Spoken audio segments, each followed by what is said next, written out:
నమస్కారం ఫ్రెండ్స్. ఇవాళ మీ అందరికీ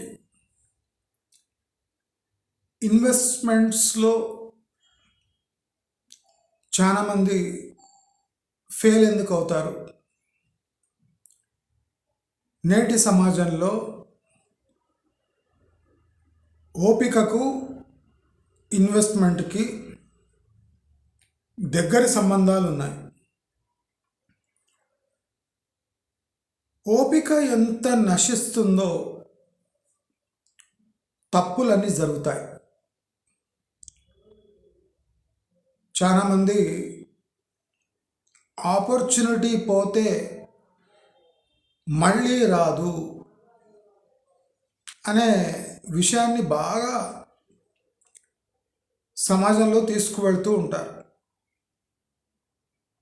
ఇప్పుడు కాకపోతే ఇంకెప్పుడు, పోయిన ఆపర్చునిటీ తిరిగి రాదు, సమయం ఎవరి కోసం వెయిట్ చేయదు, ఆ రోజు మిస్టేక్ అనుకొని చేసిన పని వాళ్ళ కోట్లు కురిపిస్తుంది. తాతలు సంపాదించింది మెయింటైన్ చేస్తే అది ఇవాళ కోట్లు పలుకుతుంది. మనం అబ్జర్వ్ చేస్తే ఇవన్నీ నేటి సమాజంలో నేటి తరానికి పనికిరాని సూక్తులు. మన తాత ముత్తాతలు ఆస్తులు ఎందుకు మిగిలాయి ఆలోచించరా? చాలామంది వెళ్ళి సూక్తులు చెప్పి సొసైటీని మిస్గైడ్ చేస్తుంటారు. అంటే ఏదో వందల కాలపు వెనకటి సూక్తులు తెచ్చి ప్రాపర్టీస్ అమ్మడానికి, అమ్ముడు బోనివి అమ్మడానికి ఇలాంటి సూక్తులు వాడుతూ ఉంటారు.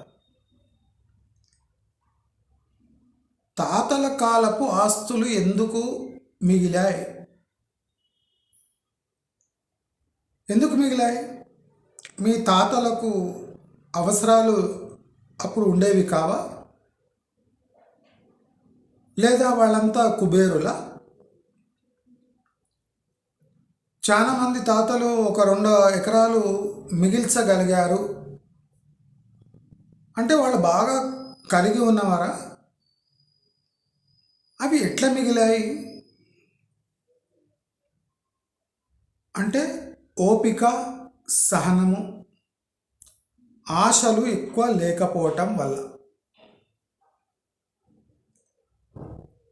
రియల్ ఎస్టేట్ మార్కెటింగ్లో అతిపెద్ద ఫ్లాప్ ఏమంటే పేషెన్స్ గురించి డిస్కషన్ చేయరు. ఇక్కడ తాతల ఆస్తులు ఎలా మిగిలాయి అనే ప్రశ్నకు జవాబు ఇవ్వరు. మిగిలాయా లేవా? వాళ్ళ తాత కొన్న ఆస్తి వాళ్లకు కోట్లు కురిపిస్తుంది అంటారు. కోట్లు కురిపించేది నిజమే. ఆ కోట్ల వెనుక ఉన్న హిస్టరీ ఎవరు బయట పెట్టారు? వేల ఎకరాలు తాతల దగ్గర ఉంటే ఇప్పుడు ఎకరా కూడా లేనోళ్ళు వేల మంది ఉన్నారు. అంటే వందల వేల ఎకరాలు ఉన్నోళ్ళు ఇవాళ 1 ఎకరా లేదు వాళ్ళ దగ్గర. అంటే అప్పుడు వందల వేల ఎకరాలు ఉన్నారంటే వాళ్ళంతా కుబేరులే. మరి ఇవాళకి వాళ్ళ దగ్గర ఎకరా లేదంటే దానికి కారణం ఏమి? చిన్న కారణం, అలవాట్లు, ఓపిక, సహనము, ఈ టైమ్లీ తెలివితేటలు, విచ్చలవిడితనం. అంటే వందల ఎకరాల ఆసామి ఈ చిన్న చిన్న తప్పుల వల్ల ఇవాళ ఎకరా లేకుండా పోతుంది. వాళ్ళ దగ్గర ఎకరా లేదు. దీని గురించి ఎవరు డిస్కస్ చేయరు. మీ తాతల ముత్తాతలు ఎంత పేషెన్స్తో కడుపు కాల్చుకొని ఆ ఎకరా 2 ఎకరాలు 10 ఎకరాలు 20 ఎకరాలు మిగిలిచ్చారో అది డిస్కషన్ ఉండదు. ఆనాడు ఉన్న 1,00,000 ఎకరం ఈనాడు 10 కోట్లు అయింది. ఆనాడు ఉన్న లక్షకు ఎకరం ఏనాడు, ఎన్ని సంవత్సరాల క్రితము, అప్పటి కండిషన్స్ ఏమి, అప్పుడు హైదరాబాద్ అంటే ఎలాంటి నగరము, అన్ని నగరాలు అంటే తెలంగాణలో ఆంధ్రాలో అన్ని టౌన్లు నగరాలు ఇలాగే రియల్ ఎస్టేట్ భూమి వచ్చిందా? అక్కడ పలుకుతున్న కమర్షియల్ ధరలో ట్రాన్సాక్షన్స్ జరుగుతున్నాయా?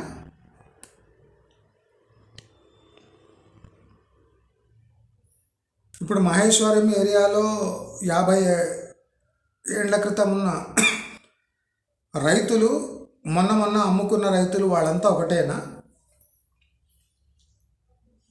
ఆ రైతులు మరి కారు చౌక ధరలకు ఎందుకు అమ్ముకున్నారు?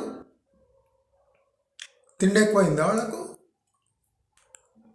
లేదా భవిష్యత్తుపై అసలు అవగాహన లేకనా? మీరు అబ్జర్వ్ చేస్తే పెద్ద పెద్ద కోట్లు లక్షలు మాట్లాడుతుంటారు కదా, దీని వెనుక హ్యూమన్ అంటే అవసరాలు ఆ టైములో అలా థింక్ చేస్తేనే కరెక్ట్. ఇప్పుడు చాలామంది భూములు అమ్ముకొని ఉంటారు. ఎందుకు అమ్ముకొని ఉంటారు అంటే వాళ్ళకు భూములు అమ్మడం హాబీ కాదు. ఆ టైంలో భూమిపై ఆదాయం లేకపోవటం వల్ల భూమి అమ్మితే అన్నం ప్లేట్లో వస్తే చాలు. చాలామంది భూములు అమ్ముకొని 2 పూట్ల అన్నం తిన్నోళ్ళు వేల లక్షల మంది ఉన్నారు తెలంగాణలో. అంటే ఎకరాలున్న 1 ఎకరం కూడా సాగుగాక ప్రతి సంవత్సరం ఒక్కొక్క ఎకరం అమ్ముకొని భోంచేసిన వాళ్ళు ఉన్నారు. వాళ్ళది తప్పంటారా? కాదు. కాదు ఇవాళ అది 10 కోట్లు ఉండని 20 కోట్లు ఉన్నాయి. ఆ మనిషి అప్పుడు బతకగలిగాడు అంటే ఆ ఎకరం అమ్ముకొనే బతకగలిగాడు. అంటే ప్రాణం కన్నా ఎక్కువ మన ఫ్యూచరిస్టిక్ థింకింగ్ పనిచేయదు. ప్రాణం మిగలాలి అంటే భూమి అమ్మాలి. బద్ధకస్తులా అంటే కాదు. అప్పుడు సాఫ్ట్వేర్ జాబ్స్ లేవు. హైదరాబాద్కు వస్తే గుమాస్తా ఉద్యోగం కూడా దొరకదు. పంటలు పండవు. ఏం చేయాలి? అలాంటి వ్యక్తి తప్పకుండా అమ్ముకోవాలి. ఇప్పుడు నాలాంటి వాడు కూడా అనుకుంటాడు, మా తాతలు ఏం మిగిలియలే మాకు. చూడండి, వాళ్ళ తాత 10 ఎకరాలు పెడితే ఇవాళ మాదాపూర్, కొండాపూర్, హైటెక్ సిటీ లేదా ఎక్కడ సిటీలో ఎక్కడ చూసినా కోట్లు పలుకుతున్నాయి. మా తాత అప్పుడు తీసుకోలేదు. నాకు కూడా అనిపిస్తుంది. కానీ ఇప్పుడు పూటకూళ్ళకి లేదు. మరి తప్పెవరిది? ఆ ఆస్తి ఎవరిది?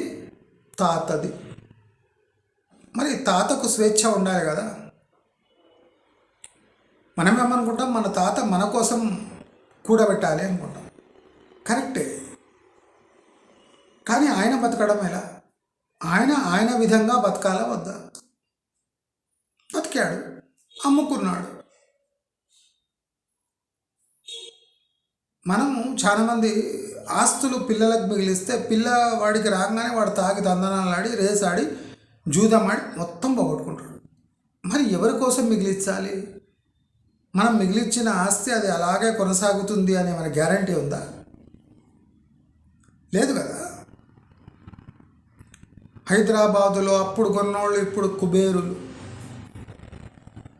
హైదరాబాదులో ఆ తాతలకున్న ఆరోగ్యం ఇప్పుడు వీళ్ళకి లేదు. అది కూడా ఉంది కదా. అప్పుడు పిల్లలు ఎట్లా పెద్దల మాట వింటుండే, ఇప్పుడు విన్నారు. ఎకరా 10 కోట్లు అయింది, ఏం లేదు. కానీ కండ్ల ముందే కొడుకు కూర్చొని సిగరెట్ మందు తాగుతాడు. ఈ 10 కోట్లు ఉంటుంది, 20 కోట్లు ఉంటుంది. అంటే మనం ఓన్లీ బ్లాక్ అండ్ వైట్ చూడాలనుకుంటున్నామా? చూస్తారా మరి బ్లాక్ అండ్ వైట్? మనకి ఇవన్నీ వద్దు, అనవసరం, కరెక్టే. Land is a land, value is a value. And lucky, there are lucky few. ఆ గ్రాండ్ ఫాదర్స్ వాళ్ళ కోసం సేవ్ చేసింది వాళ్ళకి మిగిలిపోయింది, ఆస్తి కలిసి వచ్చింది అంట. కానీ ఇప్పుడు మోడర్న్ డేస్లో స్పందించకపోవటం కూడా ఒక ఇన్వెస్ట్మెంట్ స్ట్రాటజీ. ప్రలోభాలు ఎన్నున్నా స్పందించకపోవటం,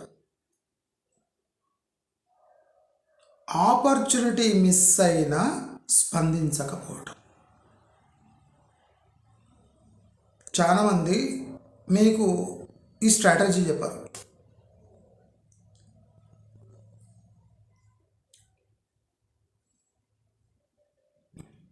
అంటే టైమ్లీ ఇన్వెస్ట్మెంట్ అంటారు. ఆ టైమింగ్ ఎవరు డిసైడ్ చేస్తారు అంటే ఆపోజిట్ మార్కెటింగ్ పర్సన్ డిసైడ్ చేస్తాడు. మిమ్మల్ని మోటివేట్ చేస్తాడు. సార్ ఇప్పుడు టైం పోతే మళ్ళీ రాదు, చూసిండ్రా బంజారాయిల్స్ అంతా రాళ్ళు రప్పాలు ఉండే, ఇవాళ ఎకరా గజం 3 లక్షలు ఉంది. అదే విజన్ ఉంటే అక్కడున్న ఫిలిం స్టార్స్ మొత్తం 100 ఎకరాలు ఉంటుండే బంజారా జూబ్లీస్లో. ఉట్టి ఇల్లు కట్టుకొని ఎందుకున్నారు అక్కడ? నా క్వశ్చన్కి జవాబు చెప్పండి. ఇప్పుడు కృష్ణంరాజు కానివ్వండి, కృష్ణ కానివ్వండి, వీళ్ళంతా ఓ ఎకరం అక్కడ, ఒక అర్ధ ఎకరం ఇక్కడ, 2-3 ఇండ్లు అక్కడ కట్టుకున్నారు. మరి అప్పుడు కొన్ని 100 రూపాయలే, 1000 రూపాయలు ఉండే కదా ఎకరం. ఒక 1000 ఎకరాలు కొనేది ఉండే, డబ్బులు ఇవ్వ వాళ్ళ దగ్గర. వాళ్ళు చెన్నైలా, అమెరికాలా, అక్కడిక్కడ ఆస్తులు ఎందుకు కొన్నారు? ముంబైలా.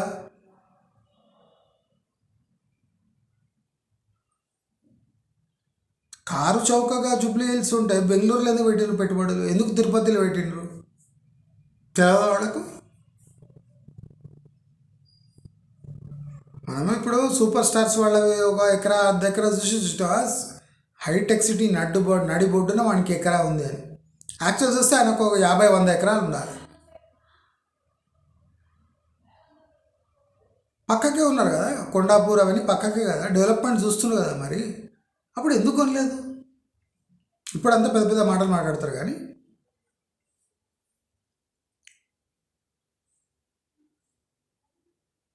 ఏ ఇన్ఫర్మేషన్ మనకు సూట్ అవుతుంది,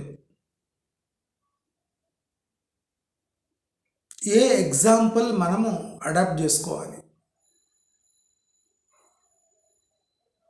రియల్ ఎస్టేట్లో మెంటల్ పీస్ అనేది ఎవరు డిస్కస్ చేయరు. ఇది గంభీరమైన టాపిక్. నేను జనరల్లీ డిస్కస్ చేయనటువంటివి. ఎందుకంటే మనం రియల్ ఎస్టేట్ అనగానే ఒక పిచ్చి ఉంటుంది అంతా కదా.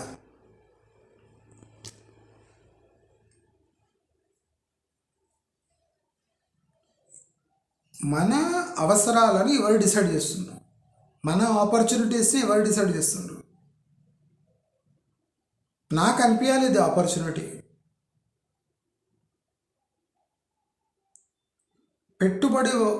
పెట్టుబడి పెట్టడం వలన మనశ్శాంతి ఉందా? అందరూ ఎక్కడ పెట్టుబడి పెడతారో అక్కడే మనం ఎందుకు పెట్టాలి?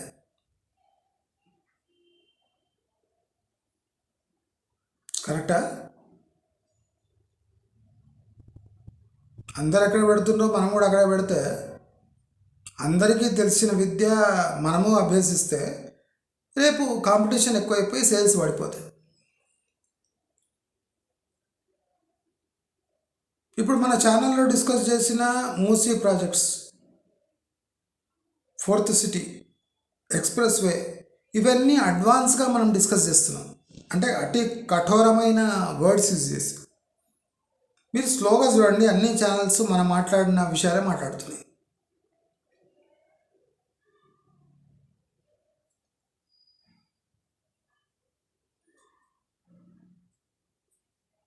చాలా పెద్ద పెద్ద మనుషులు, పొలిటికల్ స్పేర్లో చాలా పెద్ద పెద్ద మనుషులు, పాడ్కాస్ట్ చేసే మనుషులు కూడా ఇప్పుడు మన ఛానల్ని సబ్స్క్రైబ్ చేసుకుంటారు.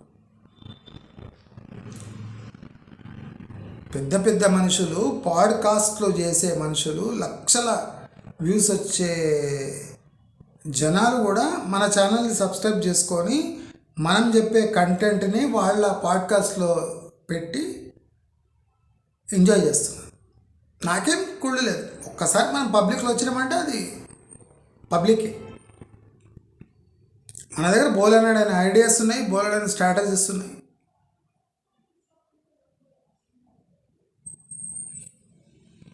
ప్రశాంత్ కిషోర్ని మనం ధీటుగా ఎదుర్కోలేమా? ప్రశాంత్ కిషోర్ని భయపడే అవసరం ఏముంది? ప్రశాంత్ కిషోర్ అంటే భయపడే అవసరం ఏముంది? ధీటుగా వ్యూహాలు రచించలేమా? రచించవచ్చు. ఏమంటే మన మీద కాన్ఫిడెన్స్ ఉండాలి.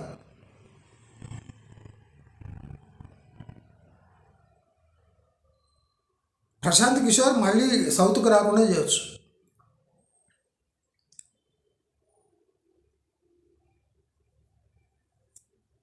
రెండు గంటలకు 11 కోట్ల నుంచి 2 గంటలకు 2 లక్షలు తీసుకునేటట్టు చేయొచ్చు. కాన్ఫిడెన్స్ ఉండాలి కదా. ఇప్పుడు హైదరాబాద్లో జరుగుతున్న ఘటనలు నేను ఎప్పుడో చెప్పేసిన. మీరు నమ్ముతారో లేదో నేను చెప్పదలుచుకోలేదు, కానీ నా ఆంధ్ర రియల్ ఎస్టేట్లో ఎక్కడెక్కడ ఇన్వెస్ట్ చేయాలి అని చెప్పిన కొన్ని వీడియోస్ చేసినామండి. 8-10 నా 1400, 1300, 1400 వీడియోల్లో ఎక్కడో ఉన్నాయి అవి. జస్ట్ 1.5 year బ్యాక్ చేసిన videos. 1 year back, 1.5 year back. నేను పిడుగురాళ్ళ, ఈ కర్నూలు, గుంటూరు, పల్నాడు రీజన్, ఆ వీడియోస్ మీరు చూడండి. ఇప్పుడు పోయే 12 lane ఎక్స్ప్రెస్ వే రూట్ నేను 1.5 year బ్యాక్ మీరు ఇక్కడ కొనాలి. ఒక ఖమ్మం రూట్ చెప్పిన, ఇంకోటి పిడుగురాళ్ళ రూట్ అంటే Palnadu route, short cut to Amaravati. నా వీడియోస్ విన్నవాళ్ళు ఆటోమేటిక్ వచ్చేసేవాడు. ఏబిఎన్ వాడు ఆ రూట్ ఇచ్చి తప్పు చేసాడు. ఇష్టం వచ్చిన ఊళ్ళ పేర్లు పెట్టేసాడు. అంటే విశ్వసనీయత కలిగిన ఒక న్యూస్ పేపర్ అడ్డగోల్ న్యూస్ వాళ్ళకి ఫస్ట్ రిపోర్ట్ వచ్చిందంట, 12 lane ఎక్స్ప్రెస్ వే ఎక్కడి నుంచి పోతుందని. అన్ని తప్పుడు తరకలు. నేను రూట్ చెప్పలేదు.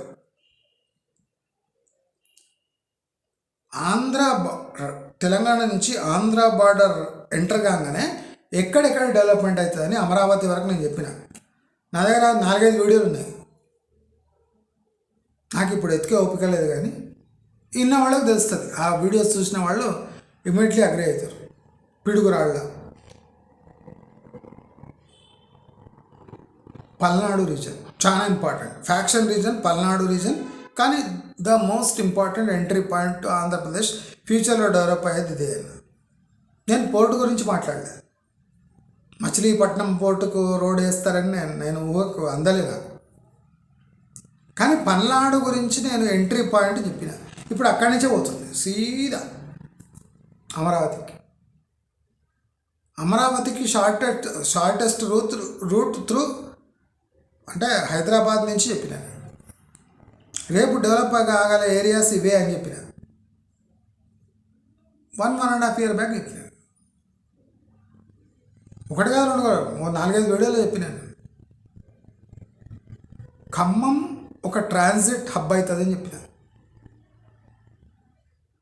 Khammam border, Khammam AP border logistic hub అవుతుంది.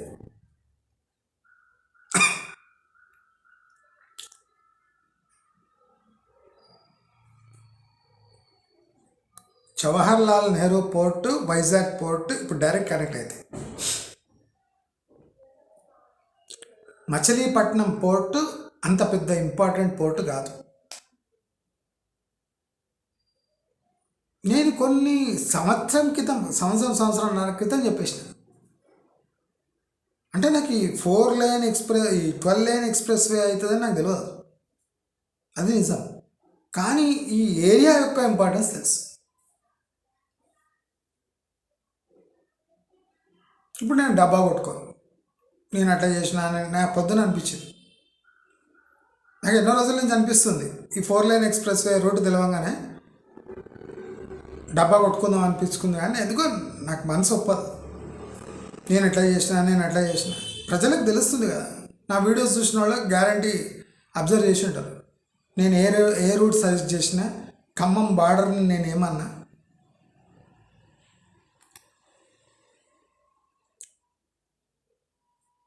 వీళ్ళు అనుకున్నట్టు వైజాగ్ ఎందుకు డెవలప్ కాదు?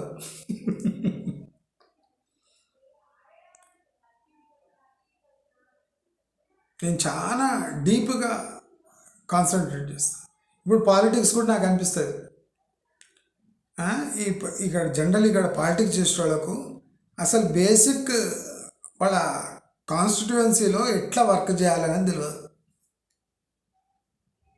లాస్ట్కు కోట్లు అందరు తినిపించి తాగిపించి గెలిస్తే లేకపోతే లేదు. అసలు కాలనీలో ఇప్పుడు నిధుల లేమి గనక మేము మా కాన్స్టిట్యుయెన్సీలో తిరగలేము, నిజమే. కానీ నీ నిబద్ధత చాటుకోవచ్చు కదా. ఇప్పుడు నువ్వు ఎలక్షన్ వచ్చే వరకు చల్లగా సపరం వేసుకొని పండుకుంటావు, సడన్గా లేస్తావు, అప్పుడే ప్రశాంత్ కిషోర్ లాంటి వాళ్ళు ఎంటర్ అవుతారు. ప్రశాంత్ కిషోర్లో అవసరం లేదు. రేవంత్ రెడ్డిని గద్దె దింపడానికి ప్రశాంత్ కిషోర్ అవసరం లేదు. ఇప్పుడు చూడండి, ప్రశాంత్ కిషోర్ ఇట్లా వీక్ క్యాండిడేట్స్ని పట్టుకొని నేను దింపినా అంటాడు. రేవంత్ రెడ్డిని దింపడం ఈజీ, కానీ ప్రశాంత్ కిషోర్ అవసరం లేదని చెప్తున్నాను. అది రియాలిటీ. మనం ఏమన్నా చేయవచ్చా? పొలిటికల్ చేయొచ్చు.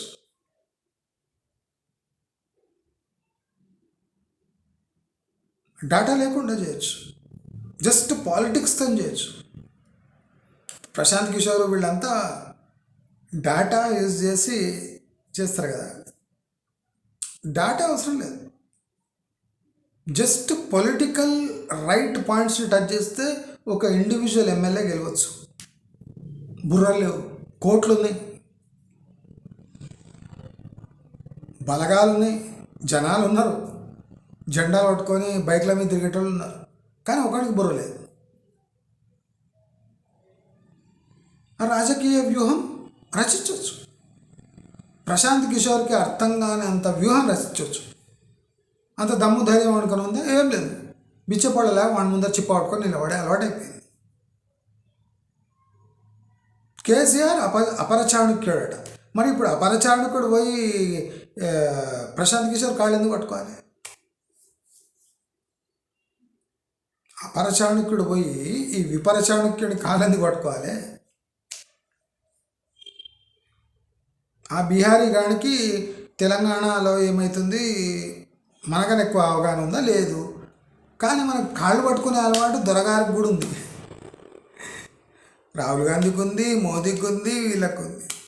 కాళ్ళు పట్టుకునే అలవాటు ఉంది. మనతోని కాళ్ళు ఒత్తించుకొని వాడిని కాళ్ళు పట్టుకుంటారు. వాడిని అంటే ఓటేసే వాడితో కాళ్ళు ఒత్తించుకుంటారు. వాడు రాజకీయ వ్యూహకర్త అంటే వాడిని కాళ్ళు పట్టుకుంటారు. వాడు పబ్లిక్లో ఇన్సల్ట్ చేస్తాడు. వీడిని రాని అని, వాడిని రాని అని, వీడిని ఇట్లా చేస్తా, వాడిని ఇట్లా చేస్తా. జగన్మోహన్ రెడ్డి గెలవడు అని అందరికీ తెలిసినాక వాడు లాస్ట్ చెప్తుండు, ఏ బార్ జగన్మోహన్ రెడ్డి నై జీతనే వాలా హై అని చెప్పాడు. పక్కన ప్రశాంత్ కిషోర్ ప్రశాంత్ కిషోర్ కాదు, లాగు వేసుకొని పిల్లగాడు కూడా చెప్తుండే. లాగు లేని పిల్లగాడు, మొలతాడు వేసుకొని బత్తాలు తిరిగే పిల్లగాడు కూడా ఆంధ్రలో చెప్తుండే ఈసారి జగన్మోహన్ రెడ్డి రావడానికి. అదే విషయం ప్రశాంత్ కిషోర్ చెప్పిండు, లాగేసుకొని. అంటే వీక్నెస్ మన దగ్గరే ఉంది.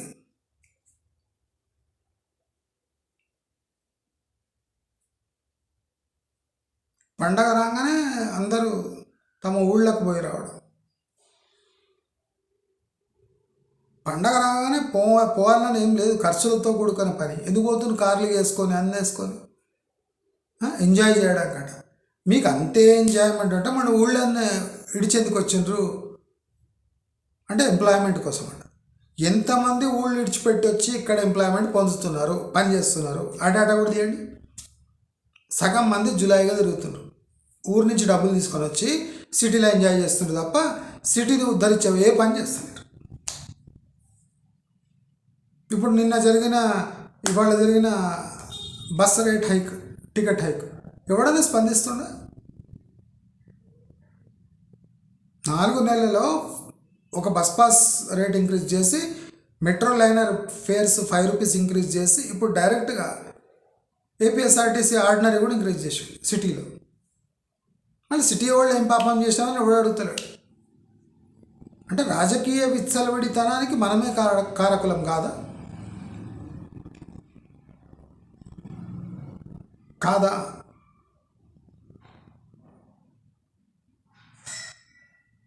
స్పందించకపోవటం కూడా ఇన్వెస్ట్మెంట్లో ఒక ముఖ్యమైన భాగం.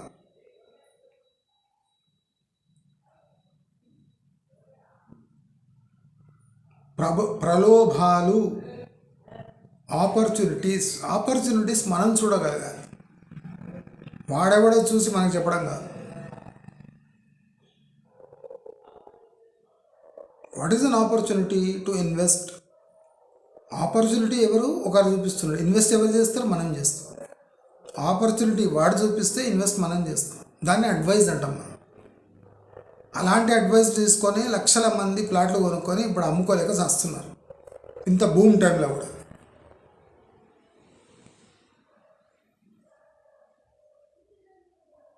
ఆ వెస్ట్ హైదరాబాద్ సక్సెస్ అయినందుకు మొత్తం హైదరాబాద్ చుట్టూ అదే ఫార్ములా. చూసిండ్రా వెస్ట్ హైదరాబాద్ ఎట్లుండే, చూసిండ్రా బంజారాల్స్ ఎట్లుండే, చూసిండ్రా జూబ్లీహిల్స్ ఎట్లుండే, చూసిండ్రా కొండాపూర్ ఎట్లుండే. అది చెప్పి చెప్పి చెప్పి చెప్పి ఫ్యూచర్ సిటీకి అదే, రామోజీ ఫిలిం సిటీకి అదే, శంషాబాద్కి అదే, చేవేళ్ళకి అదే, వికారాబాద్కి అదే,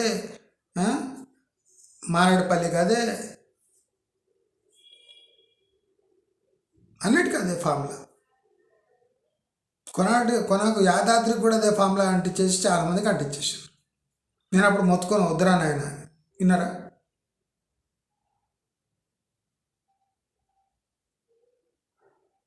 మీ దగ్గర ఉన్న డబ్బు ఆపర్చునిటీ కోసం వెయిట్ చేస్తుంది. ఆ ఆపర్చునిటీ మీకు అర్థం కావాలి, అప్పుడే ఇన్వెస్ట్ చేయాలి. మీ దగ్గర ఉన్న డబ్బుకు వేరే వాళ్ళ స్కిల్ ఆపర్చునిటీ అనిపించద్దు. వాడి ఆపర్చునిటీ మీ డబ్బుకు ఏం కనెక్షన్ ఉంది?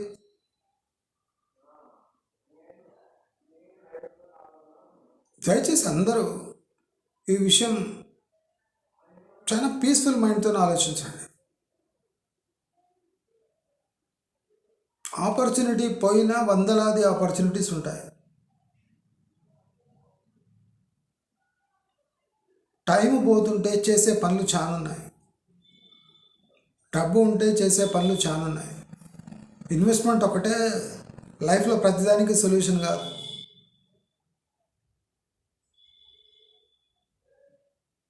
Investment is part of life, investment is not life. ఈ సూక్ష్మం మీరు గ్రహించండి, మీ లైఫ్లో చాలా ప్రాబ్లమ్స్ సాల్వ్ అవుతాయి. నమస్కారం.